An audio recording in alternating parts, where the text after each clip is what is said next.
Hey guys, oh Jesus, every time. Hey guys, it's me, I'm back. Welcome back to my channel. Today I'm going to be analysing and reviewing 1984 by George Orwell. If you are a school kid who has to read this for their English class, I mean, I can guarantee you, I don't know, like a C- at best. If you want some valuable info, I don't know, like do your own fucking homework. What do you want me to say? I will be putting timestamps in the description box so you guys can skip around if you just want to see the analysis, just want to see the review, just want to see the synopsis. Also, if the pages are blue, it's because I'm a child and I coloured them in myself. Yeah, moving on. So let's just start now, okay? I'm going to give a brief synopsis of this in case you haven't read it and you still want to watch and kind of understand, and you should really be going to your English class. In this novel, we live in dystopian England, also known as Oceania. We're off to a good start. Oceania. Just imagine this. You are watched constantly. You can't enter a room without having a telescreen that you cannot switch off, that spews propaganda, that watches you, and people who put even just a toe out of line are vaporized. In other words, fucking disappear and done away with. This is the world we live in, and this is the world that Winston Smith lives in. He works for the INGSOC party, the English Socialism Party, and he hates it. He works for the government and secretly hates the party. We follow his story as he meets Julia, a woman he falls in love with, which I'm going to be talking about, and tries to find a way out of this universe that he's found himself in. So this is a brief synopsis of it. I will be kind of giving my own analysis of it because I've seen a lot of incredibly stupid shit flying around, and that's really rich coming from me. So if you recognize yourself in one of the things that I respond to, God, you should be worried. Anyway, so the main themes in this book are ignorance and uncertainty, which we can recognize in the ideas that are brought up. Doublethink and newspeak. So let's just define doublethink first, shall we? His mind slid away into the labyrinthine world of doublethink. To know and not to know. To be conscious of complete truthfulness while telling carefully constructed lies. To hold simultaneously two opinions which cancelled out, knowing them to be contradictory and believing in both of them. To use logic against logic. To repudiate morality while laying claim to it. To believe that democracy was impossible and that the party was the guardian of democracy. To forget whatever it was necessary to forget, then to draw it back into memory again at the moment when it was needed, and then promptly to forget it again. So doublethink is that famous 2 + 2 = 5 example. It is the idea that you can hold two completely opposite beliefs at the same time and yet be convinced that both of them are true because Big Brother said so. In Stupid Thing, which is the way I deal with long ass quotes in books, it is like me telling you, hey, did you know the sky was blue? And so you're like, oh sure, the sky is blue, but then I say, no wait, it's green. And you're like, oh yeah, true. And newspeak, let's see if I can find the quote. I'm a disorganized mess. So a newspeak is a simplification of language, or more specifically a minimalization of language. Simplification is too nice a term. Basically the idea behind a newspeak is to erase people's abilities to think freely. If you are limited in the vocabulary that you are able to use, then you will not be able to formulate coherent thoughts in your head. And a quote here that touches on the idea of newspeak is a quote by Sign, page 59. A word contains its opposite in itself. Take good, for instance. If you have a word like good, what need is there for a word like bad? Ungood will do just as well, better, because it's an exact opposite, which the other is not. Or again, if you want a stronger version of good, what sense is there in having a whole string of vague, useless words, like excellent and splendid, and all the rest of them? Plus good covers the meaning, or double plus good, if you want something stronger still. So these are the terms that are extremely important. Orwell uses these terms to amplify the dangers of the inability to think for yourself and letting the government kind of go too far. The idea of ignorance. So for example, the idea of yeah, sky is blue, but also green. You don't think too far, you just take it at face value. Just the idea, the theme of ignorance and the inability to think critically about things are heavily represented in this novel. Another theme that I've noticed, even though it isn't the most relevant, but I have noticed a normalization of all things fucked up. The lack of morals that are taught to children. So first of all, the kids are excited to see a hanging. It's like, you know, puppet shows. I mean, I know puppet shows aren't a thing, but I went to puppet shows when I was a kid, alright? Okay, I'm old. And just the idea of teaching your kids to be sneaky, sneaky little snakes and to eavesdrop on adults and report them to the thought police, which is exactly what you think it is. And the last thing that I would like to kind of talk about is the representation of taking ideologies too far, even if the ideology can be well-meaning. I'll get into that more specifically in a minute. Orwell kind of analyzes the danger of taking things to extremes. In my opinion, this novel warns against totalitarian governments. I firmly believe that it was inspired by the fact that he witnessed, I don't know, Stalin's Russia? Could it be? I've seen some incredibly stupid takes concerning this book, so I'll be kind of responding to them, and by doing so I will also be giving my own opinion as to what I think this novel is really getting at. And the only people that I have seen give a reasonable take of this novel are people who don't give a fuck about politics. I've noticed that so many people have let their passion for politics or just their grift cloud their judgment, and I'm thinking of two people in particular. Am I gonna mention their names? Yeah, I am. I am. I'm a bitch. So let's talk a little bit first about Orwell, shall we? George Orwell, the person, the author. George Orwell was a socialist. He was a socialist who has been quoted to say that he would not leave Spain unless he killed at least one fascist or some shit. He fought against Franco and he witnessed fascist Italy and Nazi Germany, but also witnessed the Soviet Union under Stalin. So yes, and I've noticed that there's two types of groups of people, especially in the politics kind of realm of the internet. So there's the people who completely gloss over the fact that he was a socialist and see the fact that, you know, they get rations and there's no individuality in this, there's no sense of identity, and they see the words English socialism, they see that the characters have to call each other comrades, and that group of people that I am referring to will immediately jump and say, well, it was so obvious. Orwell is warning about communism. This is obviously about communism. You neo-Marxists, you have been appropriating Orwell. You are wrong. I am thinking of no one in particular. Certainly not Dave Rubin. I don't know if you guys have seen, I have zero respect for the man, so I have no problem like shading him. He did like this participation on like PragerU for like their book club where they discussed 1984, and if you have read 1984, it's the most hilarious shit ever, I swear to God. Like, I don't know why, but I get massive Brian Griffin vibes from Dave. You know, these are some of my favorite books and authors. Oh, what are you reading right now? Oh boy. Well, I'm sort of between books right now. Yeah? What was the last thing you read? He's got you on the ropes now. Well, I'm actually rereading a lot of stuff. Yeah? Like what? Just tap out. The classics, you know, going back to the basics, really. Words on the printed page. Thank you, Steve Gutenberg, right? What is this, oak? Actually, I know why. It's because he pretends to know things when really he doesn't. He doesn't know what he's talking about. He's mentioned that what Oceania would have needed at the time was somebody like Trump.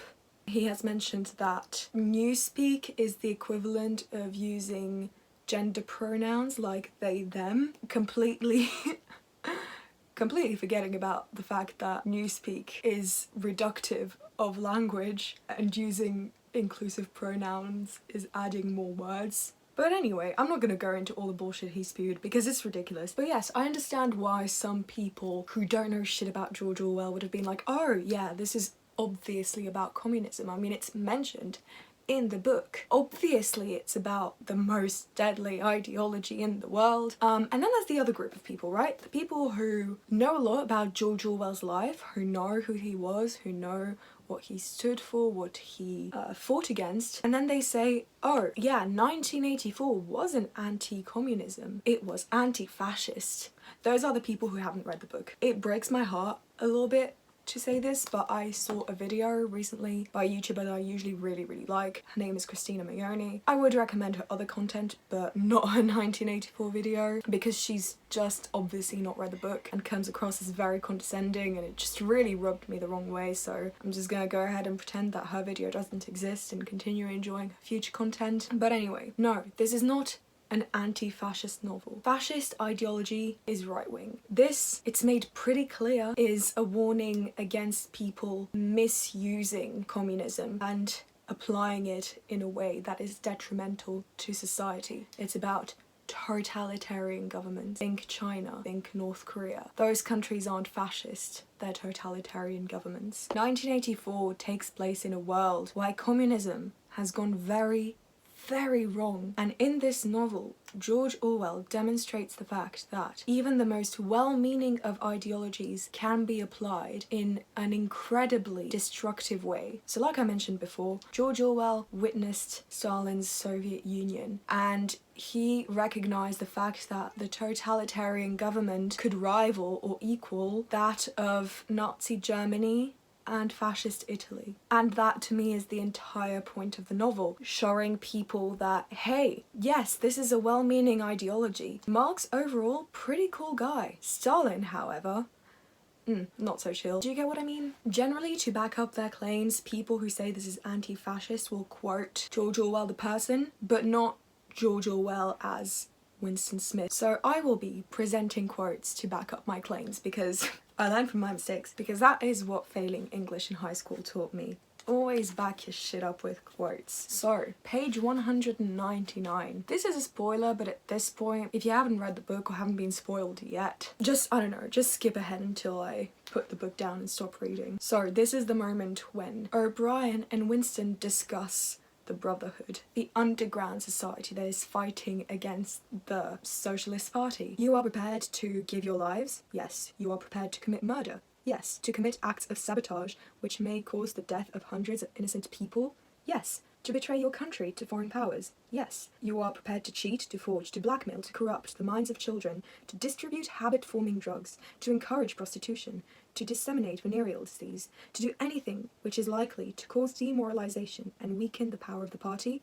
Yes. If, for example, it would somehow serve our interests to throw sulfuric acid in a child's face, are you prepared to do that? Yes. You are prepared to lose your identity and live out the rest of your life as a waiter or a dock worker? Yes. You are prepared to commit suicide if and when we order you to do so? Yes. You are prepared, the two of you, to separate and never see one another again? No, broke in Julia.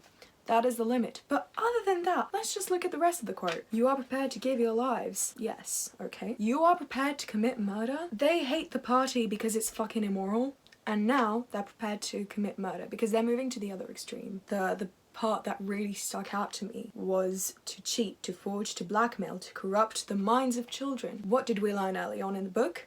That kids have been completely brainwashed into fucking spying on adults and their parents, and to be brought up in this fucked up way where public hangings are a source of entertainment, where they are encouraged to listen at keyholes, and often their education to do these things overrides their loyalty towards their parents, and they end up reporting their parents to the thought police. So that is the most important quote that I could find supporting this claim. There's others, but I don't want this video to be too long because, again, this isn't like a class. I'm not your Zoom teacher, but this idea that Winston ends up going to the other extreme to then engage in equal acts of violence is how Orwell chose to represent the two evils on an equal playing field. To him, badly applied totalitarian version of communism is just as bad as a fascist government like that of Nazi Germany. And that, in my opinion, is what George Orwell was trying to say. My claim is further backed up by another of his novels, fucking Animal Farm. When the animals revolt, when the oppressed become the oppressors, they aren't good characters. They don't suddenly become amazing fucking rainbow country rulers, you know what I mean? And not only that, but the features of the farmers and the pig are equal in their ugliness, in their brutish features. This, to me, just shows how deep Orwell's understanding was of human nature and power-hungry leaders. What he is trying to demonstrate in 1984, but also Animal Farm, is the danger of having corrupt leaders, the danger of power falling into the wrong hands, no matter how good the intentions originally are. You have no idea how frustrated I got seeing most people's takes on this novel. Like, maybe it's just me who's like that bitch who just wants everyone to get along and be happy. I mean, to me, this book was pretty fucking obvious. The element of repression and control and loss of identity is the idea behind this novel. This is not anti-communist at its core. It's not anti-fascist. It's anti-bad people who take their ideologies too far. We're on the same train? Okay, cool. Now, let's talk about my thoughts about this novel. Now, this isn't like serious in any way, shape or form. I'm not gonna give you any meaningful information. I'm just gonna give you my opinion on this book because I have some thoughts, okay? Reading this was a fucking miserable experience. I hated it so much. Now, don't get me wrong. I recognize the genius behind this, but God, this is just not my cup of tea at all. Minor spoilers, just one minor spoiler that you can probably stick around for. So Winston and Julia are in love, right? They have this entire secret little love affair. And I get that this is very nitpicky, that this is not supposed to be a romance book, but can someone please tell me what the fuck their relationship is? Because I don't get it. I think George Orwell was like projecting when he wrote this. I don't know how horny he was. Chances are he was quite horny. He writes an old, ugly male character with like a gaping open wound in his leg or some shit, who has to drink gin to get through the day, which, like, same but still. And then the hottest chick in the novel never speaks to him ever. They don't touch each other ever. They don't speak. They never even really look at each other for more than 3 seconds. And then he gets a note from this bitch, and the note says, "I love you." If anyone has a car door that they would be willing to loan me so that I could smash my face in it and forget I ever read that passage, feel free to DM me. My social media will be in the description box below. I get it. Not a romance novel, but for something that's not a romance novel, it certainly has fucking weird and bad romance writing. Like, in what world? I know this is like unrealistic or whatever, but what the whole point of this is that Winston finds the strength to oppose the party because he's found his love for Julia. But what love though? Like, you've never spoken and you just get a note saying "I love you" and then you go into a meadow and fuck. Like, I don't understand. Another thing I really didn't like was just the characters are so shallow, so underdeveloped, so weird and so unreal. I know this isn't the point. I'm gonna be repeating myself a lot. I know this isn't the point, but I'm just telling you guys about why I just didn't enjoy this at all. What can you tell me about Winston apart from the fact that he hates the party and wants to rape Julia at some point? Because that's something he says. He's like, "I want to rape you" or some shit. Yeah, no, he says, oh yeah, like, when I saw you the other day, I wanted to knock you out and rape you. How romantic. I mean, what do you say to that? Like, oh my god, really?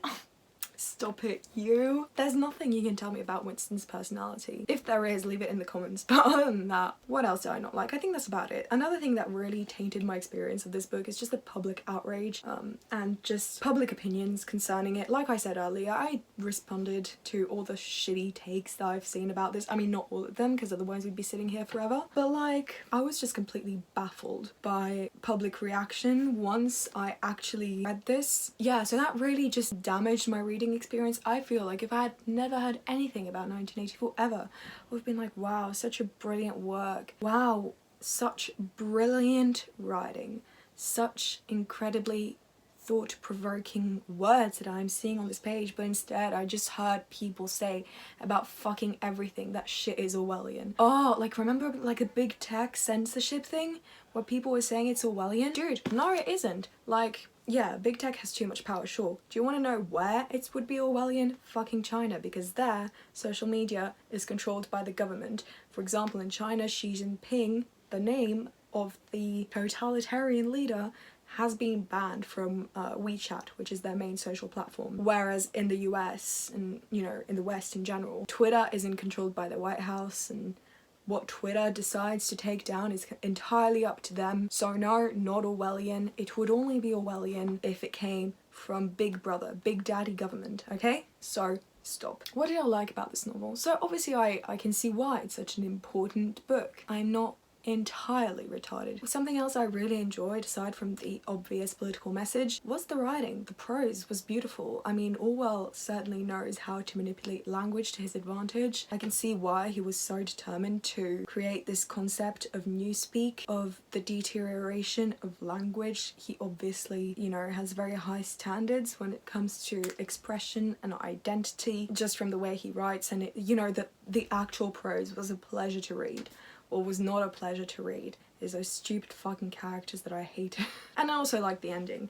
And now that's it, because I've been sitting here for like half an hour and I'm getting angry all over again. If you guys are still here, please comment. Please validate my opinions and comment that Winston, the main character, is a creepy fuck. Like, please do that for me. Because if you're here, thank you so much. I appreciate it. If you're new, hi. What do you want me to say? Nice to meet you. If you enjoyed this video, I would invite you to watch more book videos, like somewhere over here, to subscribe, like somewhere there, I don't know. And if you're into political commentary, you can click on here. I'm gonna be focusing on books for the next few weeks, possibly months. So if you're just here for politics, sorry. If you're just here for books, we're gonna be fine. I shall see you guys soon. Goodbye.